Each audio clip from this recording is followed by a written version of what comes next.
My name is Oluwashola Samuel.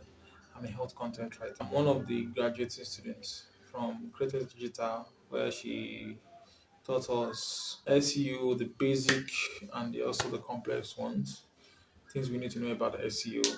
And so far, what I learned from her, the off-page SEO, on-page SEO, keywords analysis, and understanding user intent, all these things actually, there are things she taught us, and I was able to grasp what she taught us and also use it in my writing.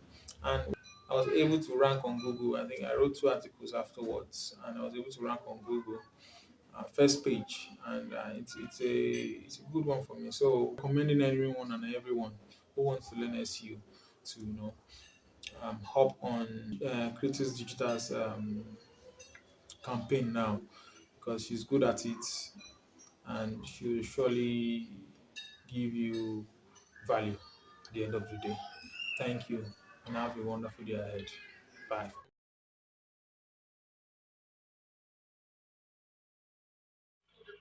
Mrs. Good News. She was my SEO mentor, and alongside other students, she was able to teach us about how to write well optimized SEO content. She taught us about things like keyword optimization, SEO auditing, and many, many more. After each work for the day, she would give us assignments to practice so that we could get better. And after the training, she also offers internships in case you want to garner practical world experience. So, did I learn a lot from Creative Digital? I absolutely did, and I would recommend anyone that wants to learn SEO or copywriting to contact Mrs. Good News to get started.